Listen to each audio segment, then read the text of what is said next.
Vast amount of online data reduces marketing effectiveness. The British Member of Parliament, Diane Abbott, was in hot water for her comments on Twitter recently, which many people deemed to be racist.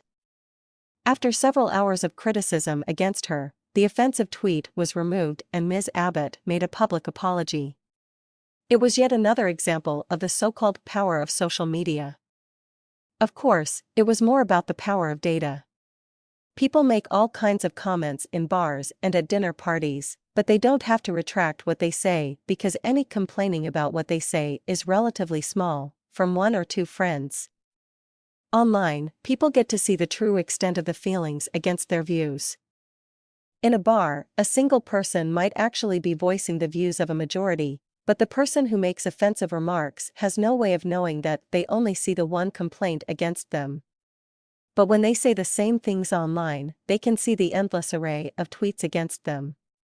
Online, the extent of opposition to anyone's viewpoint is made obvious by the amount of the tweets or Facebook comments. Indeed, people even set up Facebook pages or groups to complain and make their views known. Anyone who does say something controversial can be in no doubt as to the extent of the opposition against them, thanks to the obvious data in the numbers of people tweeting, or the extent of Facebook opposition. It is not social media that has caused people to retract their negative views, but the weight of numbers, the data. This is just an example of data available to us which prior to the internet we could not collect, or at least not easily. Prior to the internet, people could express all sorts of viewpoints. Now they can see how offensive they have been. The extent of the information which we can collect is now massive. So much so it has been given its own name, big data.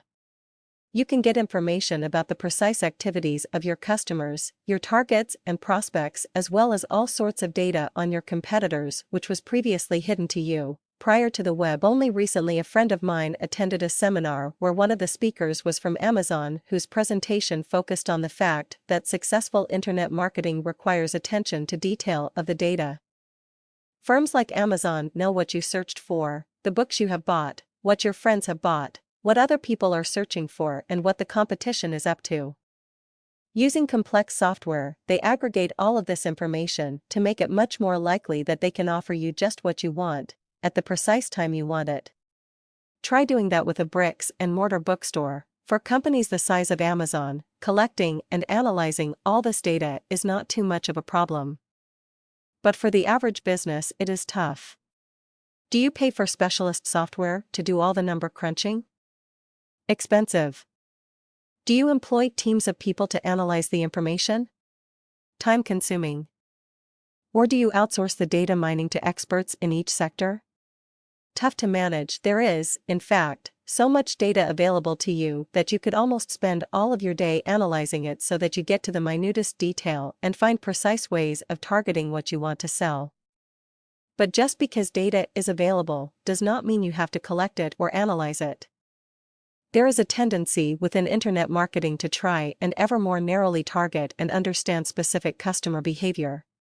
But what you need to ask yourself is whether or not such analysis has a return on investment. Much of the analysis of big data is often futile. You can spend a lot of time and money analyzing the data for comparatively little return. The only data you really need to know inside out is exactly what your customers want from you.